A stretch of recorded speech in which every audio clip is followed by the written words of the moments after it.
സുവിശേഷത്തിൽ എന്തൊക്കെയാണ് ഉൾപ്പെടുന്നത്? അതിന് ഒന്നാമത്തെ കാര്യം യേശുക്രിസ്തുവിന്റെ ദൈവത്വമാണ്. ഒന്നുകൂടെ പറഞ്ഞാൽ, നമ്മൾ ഒരു സാമൂഹിക പരിഷ്കർത്താവിനെ അല്ല പ്രസംഗിക്കുന്നത്. നമ്മൾ കേവലം ഒരു പ്രവാചകനെയല്ല പ്രസംഗിക്കുന്നത്. നമ്മൾ കേവലം ഒരു സോഷ്യലിസ്റ്റിനെ അല്ല പ്രസംഗിക്കുന്നത്. നമ്മൾ കേവലം ഒരു റബ്ബിയെ അല്ല പ്രസംഗിക്കുന്നത്. നമ്മൾ കേവലം ഒരു ഗുരുവിനെ അല്ല പ്രസംഗിക്കുന്നത്. നമ്മൾ പ്രസംഗിക്കുന്നത് സാക്ഷാൽ ദൈവത്തെയാണ്. ഞാനതങ്ങനെ പറയുമ്പോൾ യേശുക്രിസ്തു പ്രവാചകനാണെന്ന് പറയാൻ ചിലർക്ക് ബുദ്ധിമുട്ടില്ല. അവർ കവലകൾ തോറും മൈക്ക് വെച്ച് കെട്ടി പറയും യേശുക്രിസ്തു പ്രവാചകന്മാരിൽ ഒരുത്തനാണ്. സുഹൃത്തെ, യേശുക്രിസ്തു പ്രവാചകനാണ്. പക്ഷേ പ്രവാചകൻ മാത്രമല്ല യേശു. യേശു സാക്ഷാൽ ദൈവമാണ്. ആമേൻ. അതങ്ങനെ പറയാൻ പറ്റുന്ന യേശുക്രിസ്തു ദൈവമാണെന്ന്. എൻ്റെ പ്രിയരെ, ബൈബിളിന്റെ വിശദീകരണം അതാണ്. യേശുക്രിസ്തു സാക്ഷാൽ ദൈവമാണ്. ഞാനത് നിങ്ങൾക്ക് സംശയമില്ലാത്ത വിധത്തിൽ അടിവരയിട്ട് തെളിയിക്കാൻ ആഗ്രഹിക്കുകയാണ്. യേശുക്രിസ്തു സാക്ഷാൽ ദൈവമാണ്. യോഹന്നാന്റെ സുവിശേഷം 1-ാം അധ്യായം മാത്രം വായിച്ചാൽ മതി യേശുക്രിസ്തുവിന്റെ ദൈവത്വം മനസ്സിലാക്കാൻ. അവിടെ നമ്മൾ വായിക്കുന്നു, ആദിയിൽ വചനം ഉണ്ടായിരുന്നു, വചനം ദൈവത്തോടു കൂടെ ആയിരുന്നു, വചനം. ആ ഒറ്റ വാക്യത്തിൽ 3 കാര്യങ്ങൾ കിടപ്പുണ്ട്. വചനത്തിന്റെ നിത്യത്വം, വചനത്തിന്റെ വ്യക്തിത്വം, വചനത്തിന്റെ ദൈവത്വം. ആദിയിൽ വചനം ഉണ്ടായിരുന്നു, വചനത്തിന്റെ നിത്യത്വം. വചനം ദൈവത്തോട് കൂടെ ആയിരുന്നു, വചനത്തിന്റെ വ്യക്തിത്വം. വചനം ദൈവമായിരുന്നു, വചനത്തിന്റെ ദൈവത്വം. അപ്പം നിത്യത്വമുള്ള, വ്യക്തിത്വമുള്ള, ദൈവത്വമുള്ള വചനം, ആ വചനം ജഡമായി തീർന്നെന്ന്. ഒന്നുകൂടെ പറഞ്ഞാൽ, ദൈവമായ വചനം ജഡമായി തീർന്നെങ്കിൽ ആ ജഡമായി തീർന്ന ദൈവമായ വചനത്തെ ഞങ്ങൾക്ക് വിളിക്കാൻ ഒറ്റ പേരേ ഉള്ളൂ, സാക്ഷാൽ ദൈവം. ഒരാമേൻ പറ. ഇനി അതൊന്ന് മനസ്സിലാക്കാൻ 1 തിമോഥെയോസ് ലേഖനം 3-ാം അധ്യായം 16-ാമത്തെ വാക്യം ഒന്ന് വായിച്ചാൽ മതി. അവിടെ എഴുതിയിരിക്കുന്ന 6 കൂട്ടം കാര്യങ്ങളുണ്ട്. അതിനെ പൗലോസ് വിളിച്ചിരിക്കുന്ന ഒരു തലക്കെട്ട് ദൈവഭക്തിയുടെ മർമ്മം. അങ്ങനെ അത് പറയുന്നത്, ദൈവഭക്തിയുടെ മർമ്മം. അടുത്ത വാക്ക് എന്താണെന്നറിയോ? സമ്മതമാമണ്ണം വലിയതാകും. ദൈവഭക്തിയുടെ മർമ്മം. ആ 6 കൂട്ടം കാര്യങ്ങൾ. 1, അവൻ ജഡത്തിൽ വെളിപ്പെട്ടു. 2, ആത്മാവിൽ നീതീകരിക്കപ്പെട്ടു. 3, ദൂതന്മാർക്ക് പ്രത്യക്ഷനായി.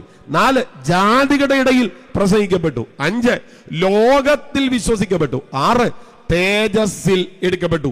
ദൈവഭക്തിയുടെ മർമ്മം. പാസ്റ്ററെ, ഇവിടെ എവിടെയാണ് ദൈവത്തെ കുറിച്ച് പറയുന്നത്? പറയാം. അവൻ ജഡത്തിൽ വെളിപ്പെട്ടു എന്ന വാക്കില്ലേ മലയാളം ബൈബിളിൽ അങ്ങനെ എഴുതിയിരിക്കുന്നത്. നിങ്ങൾ ബൈലിംഗൽ ബൈബിൾ യൂസ് ചെയ്യുന്നുണ്ടെങ്കിൽ, അല്ല നിങ്ങൾ ഇംഗ്ലീഷ് ബൈബിൾ യൂസ് ചെയ്യുന്നുണ്ടെങ്കിൽ, നിങ്ങൾ ആ വാക്യം ഇംഗ്ലീഷ് ബൈബിളിൽ ശ്രദ്ധിച്ചാൽ അവൻ ജഡത്തിൽ വെളിപ്പെട്ടു എന്നല്ല എഴുതിയിരിക്കുന്നത്. God was manifest in the flush. ദൈവം ജഡത്തിൽ വെളിപ്പെട്ടു. ആര് വെളിപ്പെട്ടു? പറ.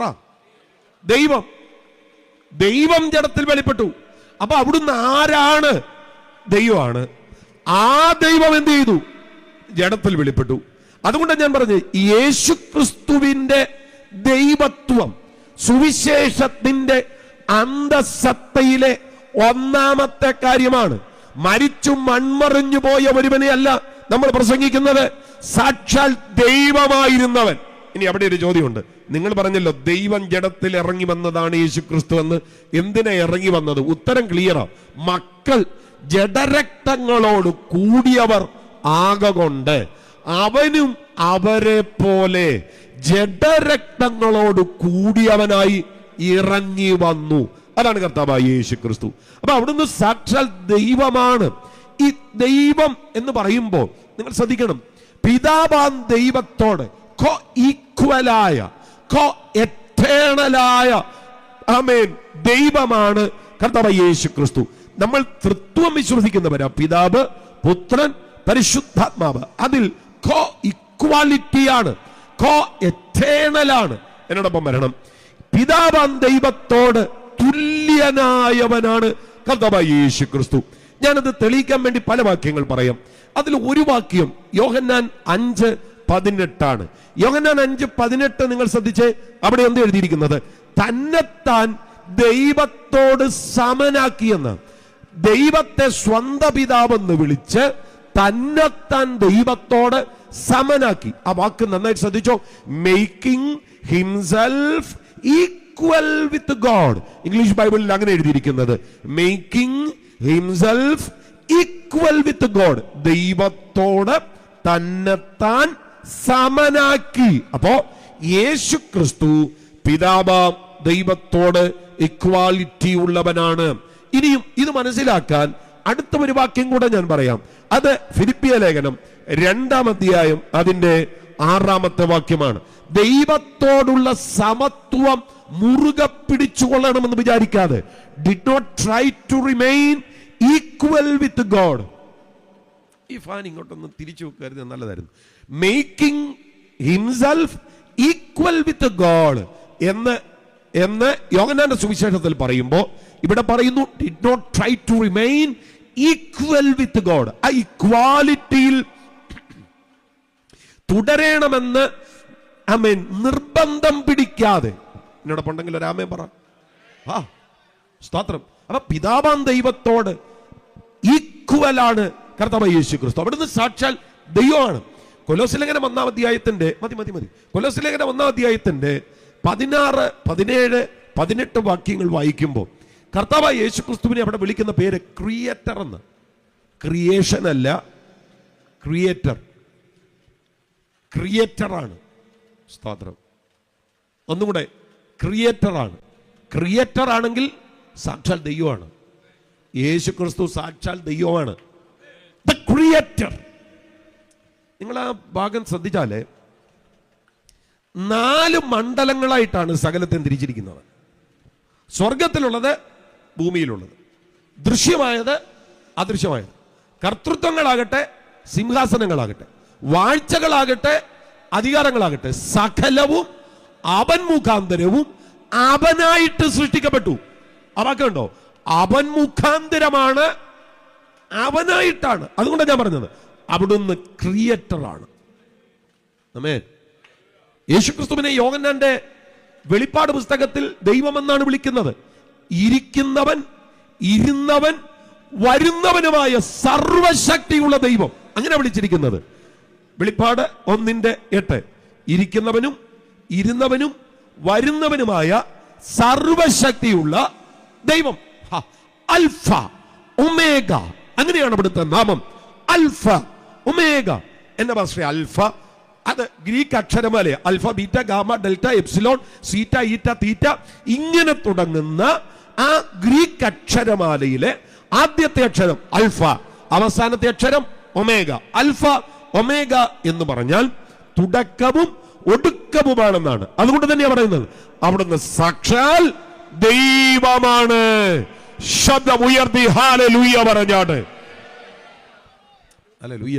അപ്പൊ സുവിശേഷത്തിന്റെ അന്തസത്തയിൽ ഒന്നാമത്തെ കാര്യം യേശുക്രിസ്തുവിന്റെ ദൈവത്വമാണ്.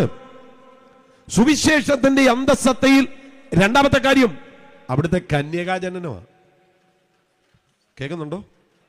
അവിടുത്തെ കന്യകാജനനം. ഈ ഉൽപ്പത്തി പുസ്തകം 3-ാം അധ്യായം 15-ാമത്തെ വാക്യത്തിലും ഗലാത്യ ലേഖനം 4-ാം അധ്യായത്തിലും യേശുക്രിസ്തുവിനെ വിളിച്ചിരിക്കുന്ന പേരുണ്ട് സ്ത്രീയുടെ സന്തതി. ഇവിടെ ഇരിക്കുന്ന നമ്മൾ ആരും സ്ത്രീയുടെ സന്തതി അല്ല. ഇവിടെ ഇരിക്കുന്ന നമ്മളെല്ലാവരും പുരുഷന്റെ സന്തതികളാണ്. അവിടുന്ന് സ്ത്രീയുടെ സന്തതി എന്ന് പറയാനുള്ള കാരണം എന്താ? പുരുഷനില്ലാതെ സ്ത്രീയിൽ നിന്ന് മാത്രം ജനിച്ചു. അതുകൊണ്ട് പറഞ്ഞ സ്ത്രീയുടെ സന്തതി, പുരുഷനില്ല. ഇവിടെ കന്യകാജനനം എന്ന് പറയുമ്പോ കന്യകയുടെ കന്യകാത്വം നഷ്ടപ്പെടാതെ കന്യകയിൽ ഒരു ശിശു ഉരുവായി. അത് പ്രകൃതിക്ക് ഒരു പക്ഷെങ്കിൽ മനസ്സിലാക്കാൻ പറ്റാത്ത ഒരു കാര്യമാണ്. ബൈബിൾ അത് വിശദീകരിക്കുന്നു. വചനം ജഡമായി. എന്താണ് പാസ്റ്റർ വചനം? എന്താണ് വചനം? വചനം ലോഗോസ്.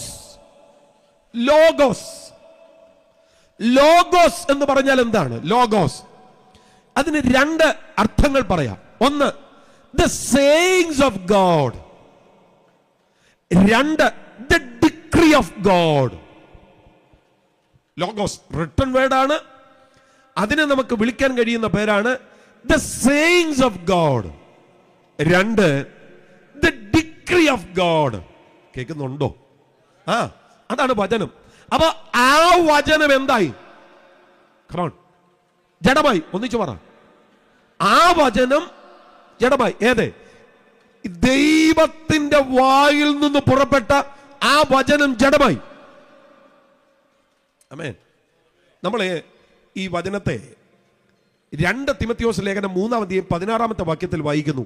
എല്ലാ തിരുവെഴുത്തും ദൈവശ്വാസീയമാകയാൽ.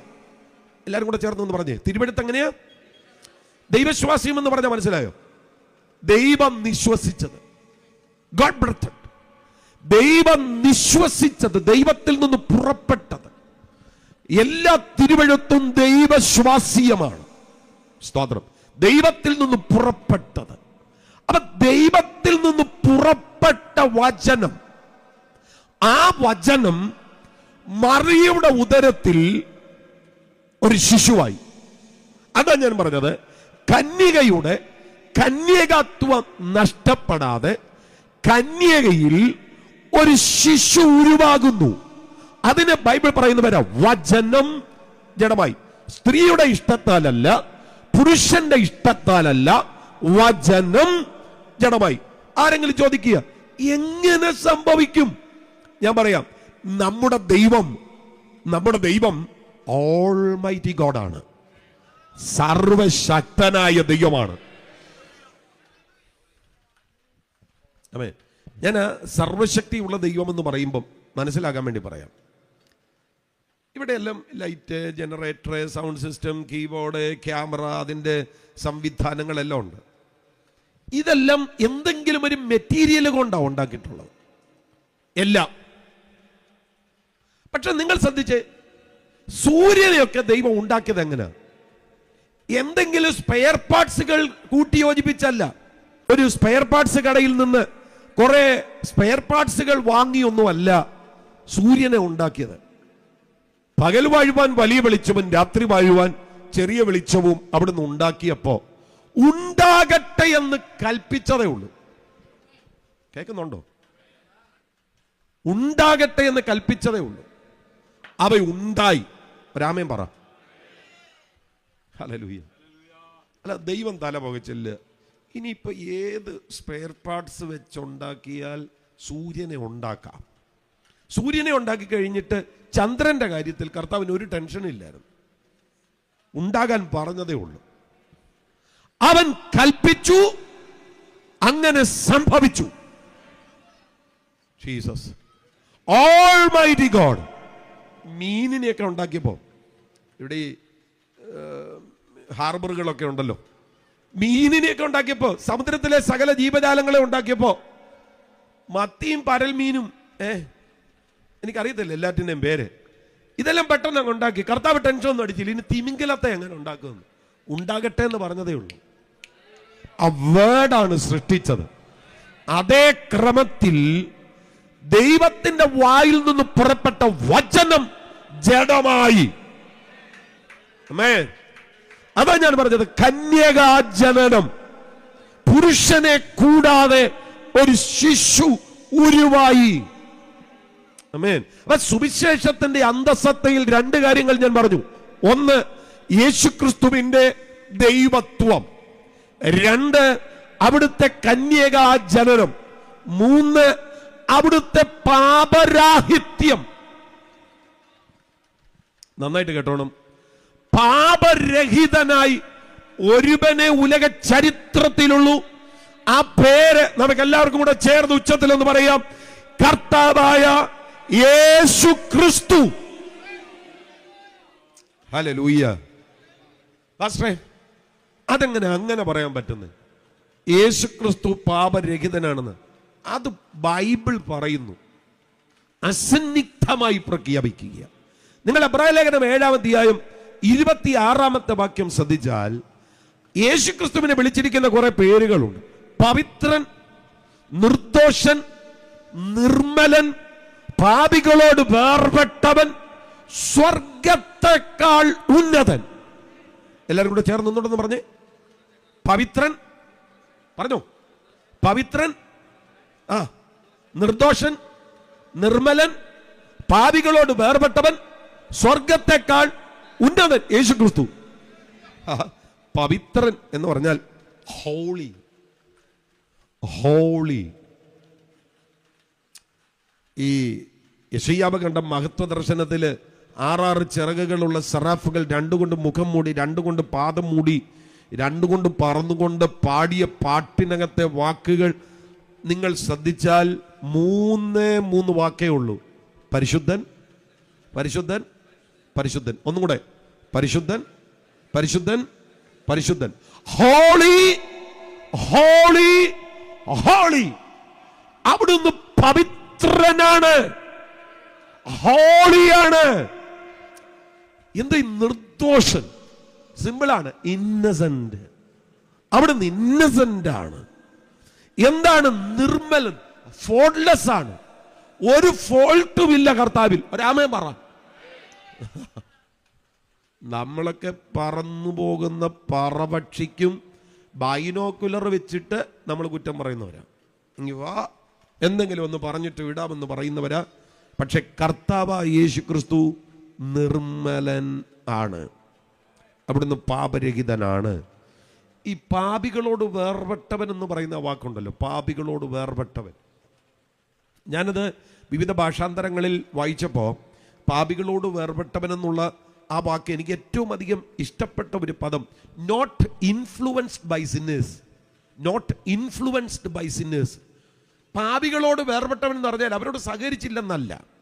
ശമരിയ സ്ത്രീയോട് കർത്താവ് സംസാരിച്ചില്ലേ? സംസാരിച്ചു. അപ്പൊ പാപികളോട് വേർപെട്ടവൻ എന്ന് പറഞ്ഞാൽ അവരോട് സംസാരിച്ചില്ലെന്നല്ല അതിന്റെ അർത്ഥം. വ്യഭിചാരത്തിൽ പിടിക്കപ്പെട്ട സ്ത്രീയോട് കർത്താവ് സംസാരിച്ചില്ലേ?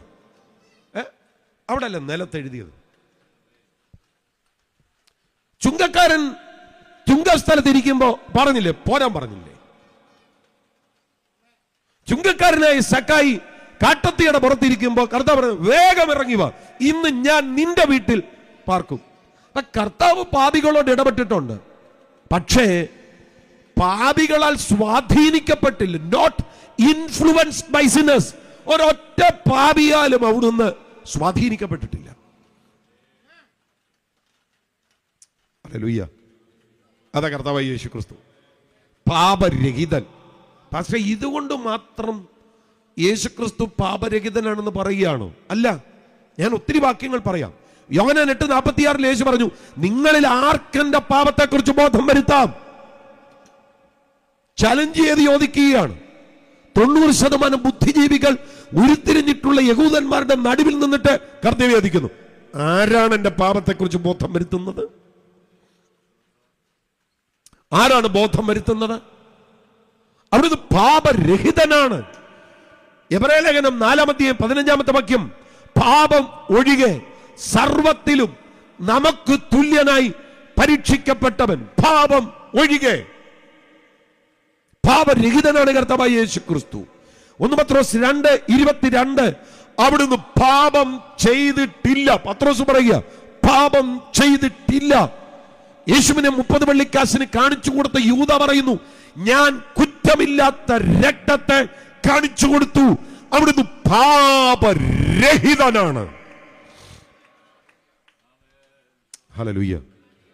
നമ്മൾ ആരുടെ മുന്നിലാണ് പ്രിയരെ ഇരിക്കുന്നത്? നമ്മൾ ആരെ ആരാധിക്കുന്നത്? ഏതോ ഒരത്ഭുതം ചെയ്തത് കൊണ്ട് ദൈവത്വത്തിന്റെ പരിവേഷം ഇട്ടുകൊണ്ട് ഒരു വീരപരിവേഷം കൊടുത്ത് നമ്മൾ ഒരുവനെ അങ്ങ് ആരാധിക്കുകയല്ല. ഏതർത്ഥത്തിൽ, ഏത് നിലയിൽ, ഏത് വിധത്തിൽ, ഏത് ദിശയിൽ നിന്ന് നോക്കിയാലും യാതൊരു വിധത്തിലുള്ള ഊനവും കാണാതെ പൂർണ്ണനായ ദൈവമായവനെയാണ് നമ്മൾ ആരാധിക്കുന്നത്. കരങ്ങൾ ഉയർത്തിപ്പിടിച്ച് കർത്താവിനെ ഒരുമിച്ച് ആരാധിച്ചാട്ടെ. ഞങ്ങളെ കേൾക്കുന്ന നാട്ടുകാർ നന്നായിട്ട് അറിഞ്ഞോണം, ഞങ്ങളൊരു അബദ്ധം പറ്റിയിട്ട് ആരാധിക്കുകയല്ല, ഞങ്ങളൊരു അബദ്ധ പഞ്ചാംഗത്തെ പ്രസംഗിക്കുകയുമല്ല, ഞങ്ങളൊരു സത്യത്തെ അവതരിപ്പിക്കുകയാണ്, ഞങ്ങളൊരു സത്യത്തെ ഉയർത്തിക്കാട്ടുകയാണ്, ഞങ്ങളൊരു സത്യത്തെക്കുറിച്ച് പ്രസംഗിക്കുകയാണ്. അതിനാണ് മഴയും ചാറ്റലും ശീതവും ഒക്കെ ഉണ്ടായിട്ടും ഇന്ന് രാത്രി യോഗം നിർത്താത്തത്. ഹല്ലേലൂയ. അവിടുന്ന് പാപരഹിതനാണ്. യേശുവിനെ ശിക്ഷയ്ക്ക് വിധിച്ച പീലാത്തോസ് പറഞ്ഞ വാക്കെന്താണ്? ഇവനിൽ ഒരു കുറ്റവും ഞാൻ കാണുന്നില്ല, പാപരഹിതൻ. ദൈവം പറയുന്നു പാപരഹിതൻ, താൻ തന്നെ പറയുന്നു പാപരഹിതൻ, കൂടെ നടന്ന ശിഷ്യൻ പറയുന്നു പാപരഹിതൻ, ഒറ്റുകൊടുത്തവൻ പറയുന്നു പാപരഹിതൻ, ശിക്ഷ വിധിച്ചവൻ പറയുന്നു പാപരഹിതൻ. കർത്താവായ യേശു ക്രിസ്തു പാപരഹിതനാണ്. പാപമില്ലാത്തവന് മാത്രമേ പാപിയെ രക്ഷിച്ചെടുക്കാൻ കഴിയത്തുള്ളൂ. ഇന്ന് രാത്രിയിലും ഈ വീടിന്റെ മുറ്റത്ത് ഞങ്ങൾ ഉയർത്തിക്കാട്ടുന്ന കർത്താവായ യേശു ക്രിസ്തു പാപരഹിതനാണ്, പാപിയെ രക്ഷിക്കുവാൻ കഴിയുന്നവനാണ്. രാമൻ പറഞ്ഞു. ഈ ചില ആളുകൾക്ക് ഈ സുവിശേഷ യോഗം നടത്തുന്നതിനോട് ഭയങ്കര ബുദ്ധിമുട്ടാണ്. 50 ലക്ഷം രൂപ ചർച്ച് ഫണ്ടിൽ ഉണ്ടായാലും നമ്മൾ സുവിശേഷ യോഗം നടത്തത്തില്ല. എന്തിനാണ് ഈ ചെലവെന്നാ ചോദിക്കുന്നത്? എൻ്റെ പ്രിയപ്പെട്ടവരെ, ആത്മാക്കൾ രക്ഷിക്കപ്പെടുക എന്നുള്ളത് കർത്താവിൻ്റെ ഉത്തരവാദിത്വമാണ്. ഞാനത് അങ്ങനെ പറയാം.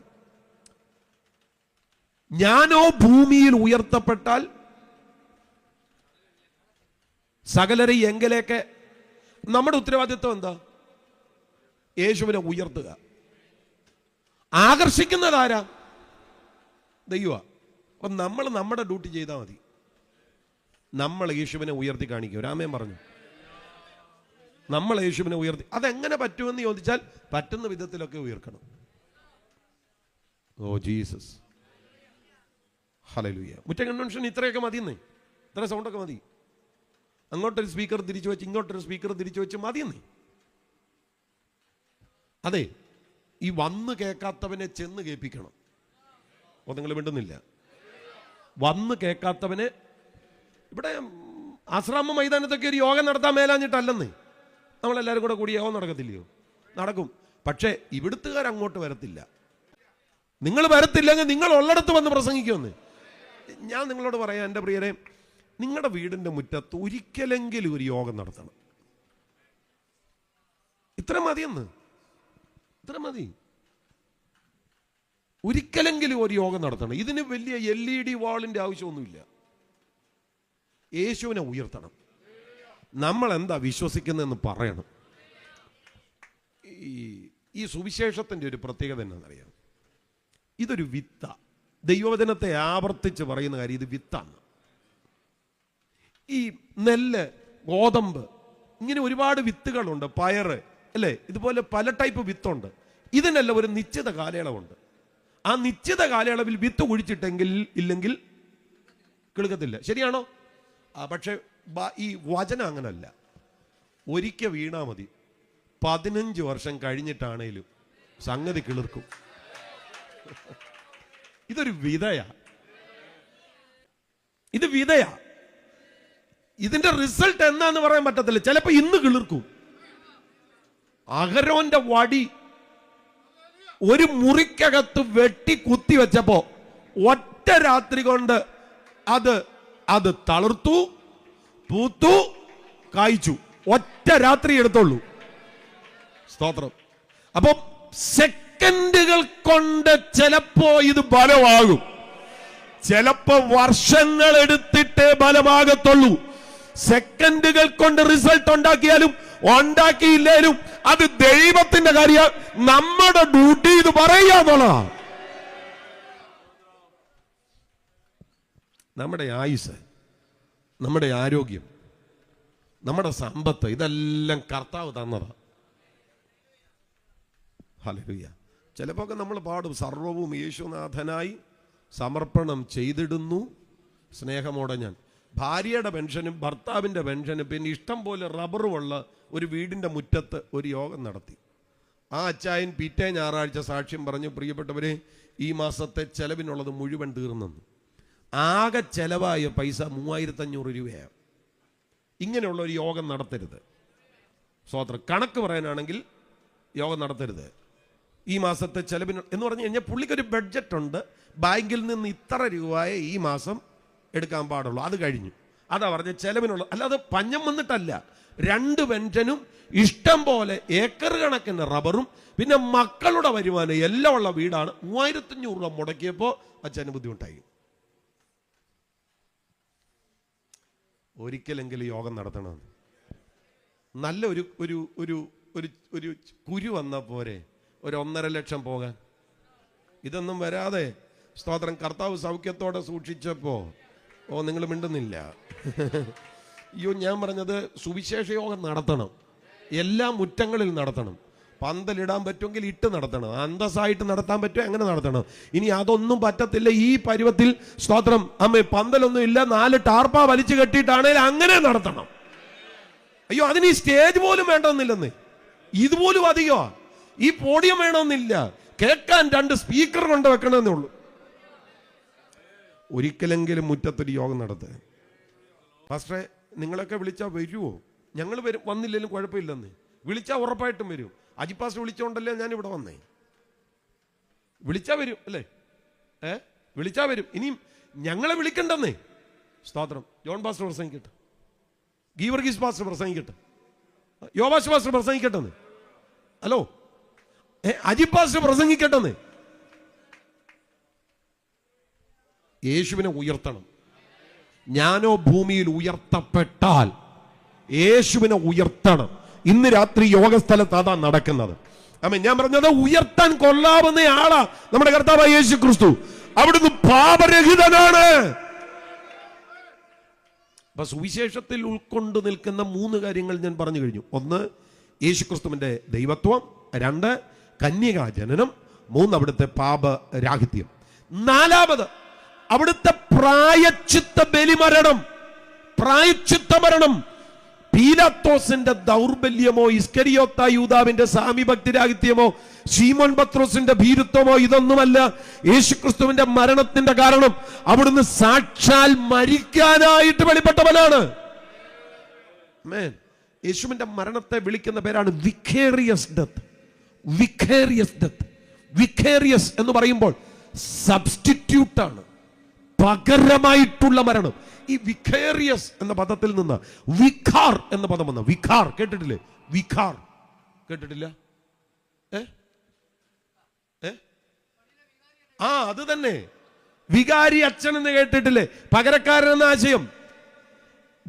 വിക്കേറിയസ് ഡെത്ത് ആണ് യേശുവിന്റെ മരണം, പകരമായിട്ടുള്ള മരണം. ഹല്ലേലൂയ. സ്തോത്രം, സ്തോത്രം, സ്തോത്രം. വാ, ഇവിടെ നിൽക്കല്ലേ. പകരമായിട്ടുള്ള മരണമാണ് യേശുവിന്റെ മരണം. ഒരാമേൻ പറഞ്ഞു. നമ്മളാണ് മരിക്കേണ്ടത്. നമ്മളാണ് മരിക്കേണ്ടത്. സ്തോത്രം. നമ്മൾ മരിക്കേണ്ട ഇടത്ത് കർത്താവായ യേശു ക്രിസ്തു നമുക്ക് പകരമായി മരിച്ചു.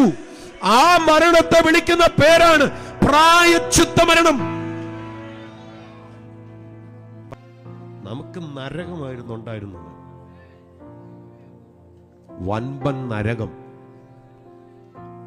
പക്ഷെ യേശുവിന്റെ മരണം നമ്മുടെ നരകത്തെ മാറ്റി. ചില ആളുകൾ പറയുന്നത് പോലെ ഘട്ടം ഘട്ടമായി നരകത്തെ മാറ്റുമൊന്നുമല്ല കേട്ടോ. മരണത്തിനപ്പുറത്ത് നടക്കുന്ന കർമ്മകാണ്ഡങ്ങൾ കൊണ്ട് ഘട്ടം ഘട്ടമായി നരകത്തെ മാറ്റുമൊന്നുമല്ല, പതുക്കെ പതുക്കെ കയറിയൊന്നുമല്ല. സ്തോത്രം. ഇന്ന് രാത്രി യേശുവിൽ വിശ്വസിച്ചാൽ, ആ വിശ്വസിച്ചു എന്ന ഒറ്റ കാരണത്താൽ, ആ രക്ഷ എന്ന ഒറ്റ കാരണത്താൽ കർത്താവ് നരകത്തെ മാറ്റുകയാണ്. യേശുവിൽ വിശ്വസിക്കുന്നവന് നരകത്തെ പേടി വേണ്ട. നരകത്തെ പേടി വേണ്ട. ഹല്ലേലൂയ. എന്റെ പ്രിയപ്പെട്ടവരെ, അവിടുന്ന് നമുക്ക് പകരമായി മരിച്ചു. അതുകൊണ്ടല്ലേ യോഹന്നാൻ സ്നാപകൻ പറയുന്നത്, ലോകത്തിന്റെ പാപത്തെ ചുമക്കുന്ന ദൈവത്തിന്റെ കുഞ്ഞാട്. പാപം പരിഹരിക്കാൻ, പാപം മായ്ക്കാൻ, പാപക്ഷമ തരാൻ ഒരാൾക്കേ കഴിയത്തുള്ളൂ. അതാണ് കർത്താവായ യേശു ക്രിസ്തു. മാർട്ടിൻ ലൂതറിന്റെ നവീകരണത്തിലെ ചില പ്രധാനപ്പെട്ട വാക്കുകൾ നിങ്ങൾ ശ്രദ്ധിക്കണം. ക്രൈസ്റ്റ് അലോൺ, ക്രിസ്തു മാത്രം. ക്രിസ്തു പ്ലസ് പ്ലസ് പ്ലസ് ഇല്ല. Christ alone. ആമേൻ. ഫെയ്ത്ത് അലോൺ, വിശ്വാസം മാത്രം. ഗ്രേസ് അലോൺ, കൃപ മാത്രം. ഹല്ലേലൂയ. ക്രിസ്തു മാത്രം, വിശ്വാസം മാത്രം, കൃപ മാത്രം, വചനം മാത്രം. സോളാ സ്ക്രിപ്ചറ, സോളാ ക്രിസ്റ്റോസ്, സോളാ ഫിഡെ, സോളാ ഗ്രേഷ്യ. വേറൊന്നും പറയാനില്ല, ക്രിസ്തു മാത്രം. പാപപരിഹാരത്തിന് രക്ഷിക്കപ്പെടാൻ ഒരൊറ്റ വ്യക്തിത്വമേ ഉള്ളൂ, ഒരൊറ്റ വ്യക്തിപ്രഭാവമേ ഉള്ളൂ. അത് ക്രൈസ്റ്റ് ആണ്. Christ alone. പാടിയാലും പ്രസംഗിച്ചാലും ഞങ്ങൾക്ക് പറയാൻ വേറൊന്നുമില്ല. ഒറ്റക്കാര്യം, യേശു ക്രിസ്തു മാത്രം. പ്രായശ്ചിത്ത ബലിമരണം മരിച്ചവൻ യേശു ക്രിസ്തു മാത്രമാണ്. വേറെ ആരും പാപ പരിഹാരത്തിന് വേണ്ടി മരിച്ചിട്ടില്ല.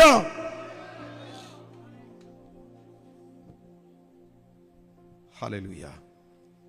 ഞാന് 4 കാര്യങ്ങൾ പറഞ്ഞു കഴിഞ്ഞു. 1, സുവിശേഷത്തിന്റെ അന്തസ്സത്തയിൽ സ്തോത്രം, യേശുക്രിസ്തുവിന്റെ ദൈവത്വം. 2, യേശുക്രിസ്തുവിന്റെ കന്യകാജനനം. 3, യേശുക്രിസ്തുവിന്റെ പാപരാഹിത്യം. 4, യേശുക്രിസ്തുവിന്റെ പ്രായശ്ചിത്ത ബലി മരണം. 5, അവിടുത്തെ ശാരീരിക പുനരുത്ഥാനം. നമ്മുടെ കർത്താവായ യേശുക്രിസ്തു മരിച്ചിട്ട് കല്ലറയിൽ അടക്കം ചെയ്യപ്പെട്ടു. പക്ഷെ അവിടെ കിടക്കുന്നില്ല, അവിടുന്ന് ഉയർത്തെഴുന്നേറ്റു. അടഞ്ഞു കിടക്കുന്ന കല്ലറയുടെ സുഗന്ധത്തിൽ ആരാധിക്കുന്നവരല്ല നമ്മൾ.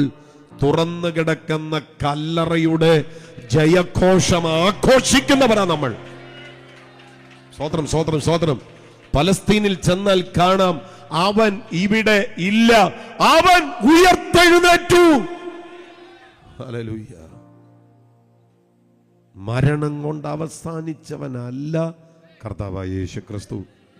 മരണത്തെ ജയിച്ചവൻ. ബൈബിൾ അതിന് പറയുന്ന ചില വാക്കുകളുണ്ട്. ഹേ മരണമേ, നിന്റെ ജയം എവിടെ? ഹേ മരണമേ, നിന്റെ വിഷമുള്ള എവിടെ?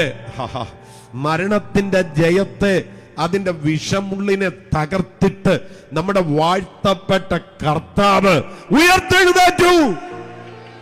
മരണത്തിന്റെ വിഷമുള്ളിനെ അവിടുന്ന് തകർത്തു. കരങ്ങൾ ഉയർത്തി കർത്താവിനെ ഒരുമിച്ച് ആരാധിച്ചാട്ട്.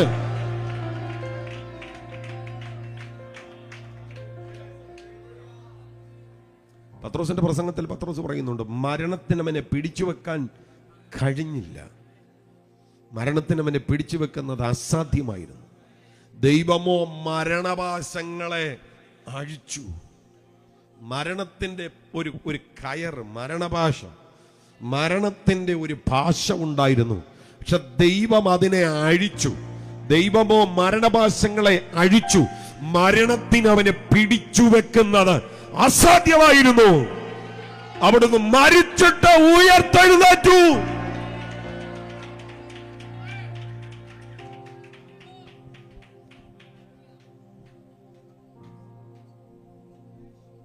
ഹല്ലേലൂയ.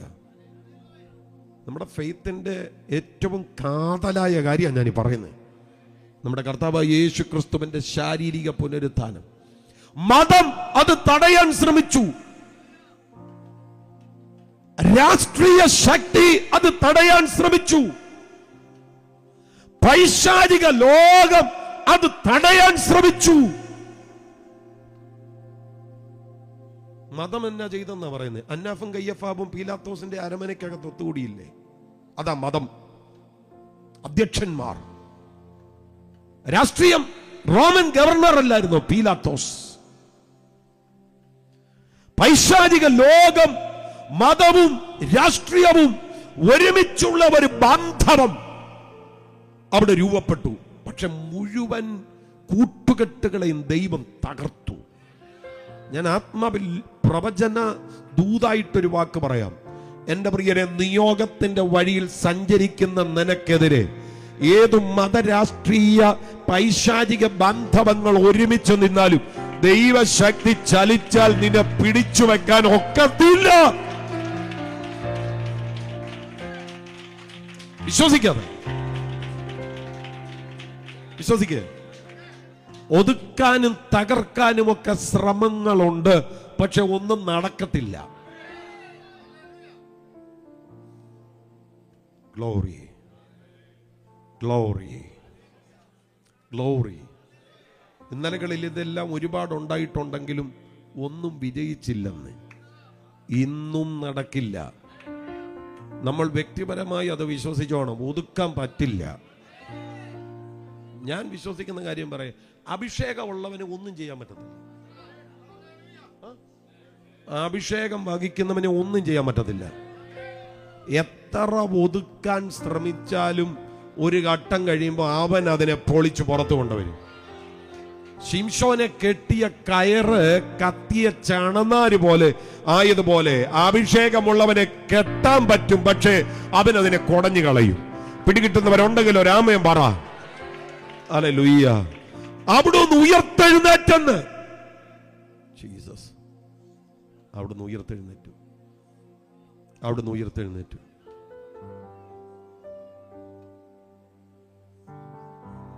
അവിടുന്ന് ഉയർത്തെഴുന്നേറ്റു. സുവിശേഷത്തിന്റെ അന്തസത്തയിലെ 6ാമത്തെ കാര്യം പറയാൻ പോകുക. നമുക്ക് വേണ്ടി പക്ഷപാതം ചെയ്തുകൊണ്ടിരിക്കുക. കേട്ടോ, പക്ഷപാതം ചെയ്തുകൊണ്ടിരിക്കുക. ഉള്ളത് പറഞ്ഞു കഴിഞ്ഞാൽ കർത്താവായ യേശുക്രിസ്തു നമുക്ക് വേണ്ടി പക്ഷപാതം ചെയ്യുന്നത് കൊണ്ടാണ് നമ്മൾ ജീവനോടെ ഇരിക്കുന്നത്. പക്ഷപാതം ഇല്ലെങ്കിൽ നമ്മൾ ജീവനോട് പോലും ശേഷിക്കത്തില്ല. പിതാവിന്റെ വലഭാഗെ 1 വർഷം കൂടെ നിൽക്കട്ടെ, മേലാൽ കായ്ച്ചില്ലെങ്കിലോ വെട്ടിക്കളയാം എന്ന് പറഞ്ഞ് നമുക്ക് വേണ്ടി നമ്മുടെ കർത്താവ് പക്ഷപാതം ചെയ്തുകൊണ്ടിരിക്കുക. 2025 കണ്ടതിന്റെ പിന്നിലെ കാരണം എവിടെയോ ഒരു പക്ഷപാതം ഉയരുന്നു. ഹല്ലേലൂയ. ഈ ബൈബിൾ ശരിക്കും 2 ടൈപ്പ് പക്ഷപാതത്തെ കുറിച്ചാണ് പറയുന്നത്. ഒന്ന്, പരിശുദ്ധാത്മാവ് പക്ഷപാതം ചെയ്യുന്നു. റോമാലേഖനം 8:26. പരിശുദ്ധാത്മാവ് നമുക്ക് വേണ്ടി പക്ഷപാതം ചെയ്യുന്നു. 2, യേശുക്രിസ്തു നമുക്ക് വേണ്ടി പക്ഷപാതം ചെയ്യുന്നു. 1 യോഹന്നാന്റെ ലേഖനം 2-1 വാക്യത്തിൽ അതുണ്ട്. യേശുക്രിസ്തു എന്ന കാര്യസ്ഥൻ പിതാവിന്റെ വലത്ത് ഭാഗത്ത് നമുക്കായിട്ട് ഉണ്ട്. സ്തോത്രം. ഹല്ലേലൂയ. ഇബ്രായ ലേഖനം 7-25 വാക്യത്തിൽ താൻ മുഖാന്തരം ദൈവത്തോട് അടുക്കുന്നവർക്ക് വേണ്ടി സദാ പക്ഷപാതം ചെയ്യുവാൻ ജീവിക്കുന്നവനാകയാൽ എന്ന് വായിക്കുന്നു. അവിടുന്ന് പക്ഷപാതം ചെയ്തുകൊണ്ടിരിക്കുകയാണ്. പരിശുദ്ധാത്മാവും യേശുക്രിസ്തുവും കൂടെ പക്ഷപാതം ചെയ്യുന്നു എന്ന് പറയുമ്പോൾ എന്നാ പാസ്റ്റർ അതിന്റെ അർത്ഥം? വളരെ സിമ്പിളാണ്. പരിശുദ്ധാത്മാവ് നമ്മിലിരുന്ന് നമുക്ക് വേണ്ടി പക്ഷപാതം ചെയ്യുമ്പോൾ യേശുക്രിസ്തു സ്വർഗത്തിലിരുന്ന് നമുക്ക് വേണ്ടി പക്ഷപാതം ചെയ്തുകൊണ്ടിരിക്കുക. ശരിക്കും ഭൂമിയിൽ നിന്ന് നമുക്ക് വേണ്ടി പക്ഷപാതമുണ്ട്, സ്വർഗത്തിൽ നിന്ന് നമുക്ക് വേണ്ടി പക്ഷപാതമുണ്ട്. എന്റെ പ്രിയരെ, യേശുക്രിസ്തുവാണ് നമുക്ക് വേണ്ടി പക്ഷപാതം ചെയ്യുന്നത്. അതുകൊണ്ടാണ് ബൈബിൾ ഉറക്കെ പ്രഖ്യാപിക്കുന്നത്, ദൈവം ഒരുവനല്ലോ, ദൈവത്തിനും മനുഷ്യർക്കും മധ്യസ്ഥനും ഒരുവൻ, ഒറ്റ മധ്യസ്ഥൻ, ഒറ്റ പക്ഷപാതക്കാരൻ, അത് യേശുക്രിസ്തു. ഞങ്ങൾ ഇമ്മ കെട്ടുകഥ പറയുന്നുവല്ല. 2 തിമോഥെയോസ് ലേഖനം 2-5 വാക്യത്തിൽ അത് കൃത്യമായിട്ട് എഴുതിയിട്ടുണ്ട്. ദൈവത്തിനും മനുഷ്യർക്കും മധ്യസ്ഥൻ ഒരുവൻ, ഒറ്റ ഒരുവൻ. ഹല്ലേലൂയ. അതാ ഞാൻ ആദ്യം പറഞ്ഞ ക്രൈസ്റ്റ് അലോൺ, വേറെ ആരുമില്ല, വേറെ ആരുമില്ല. Christ alone. ഞങ്ങൾ ഇവിടെ വന്ദനം പറയുമ്പോ ബഹുമാനീയ അധ്യക്ഷൻ എന്ന് പറയും, അല്ലെ? ബഹുമാനപ്പെട്ട പ്രസ്ബിറ്റർ എന്ന് പറയും. ഇതൊക്കെ സത്യമാണ്. ബഹുമാനപ്പെട്ട അധ്യക്ഷൻ എന്നും ബഹുമാനപ്പെട്ട പ്രസ്ബിറ്റർ എന്നും ബഹുമാനപ്പെട്ട കർത്താവിന്റെ ദാസൻ എന്നൊക്കെ പറയും. പക്ഷെ മധ്യസ്ഥൻ, രക്ഷകൻ യേശു. യേശു മാത്രം, യേശു മാത്രം, യേശു മാത്രം. പ്രാർത്ഥിക്കുന്നെങ്കിൽ യേശുവിനോട് പ്രാർത്ഥിച്ചു. ഓ, യേശു മാത്രം, യേശു മാത്രം. ഞാൻ വീണ്ടും ഒന്നുകൂടെ പറയാം, യേശു. ഒന്നുകൂടെ പറയാം, യേശു. ഒന്നുകൂടെ പറഞ്ഞു, യേശു. Christ alone. യേശു മാത്രം. സുവിശേഷത്തിന്റെ അന്തസത്തയിലെ അടുത്ത കാര്യം നമ്മുടെ കർത്താവായ യേശു ക്രിസ്തുവിന്റെ പുനരാഗമനമാണ്. Hallelujah, hallelujah. ദൈവമായിരുന്നവൻ ജഡത്തിൽ ഇറങ്ങി വന്നവൻ, കന്യകയിലൂടെ ഉരുവായി തീർന്നവൻ, പാപരഹിതനായി ജീവിച്ചവൻ, പ്രായശ്ചിത്ത ബലി മരണം വരിച്ചവൻ, മരിച്ചിട്ടുയർത്തെഴുന്നേറ്റവൻ, പിതാവിന്റെ വലഭാഗെ ഇന്ന് പക്ഷപാതം ചെയ്യുന്നവൻ, ആ യേശു ക്രിസ്തു എത്രയും താമസമിന് പുനരാഗമിക്കുവാൻ പോകുന്നു.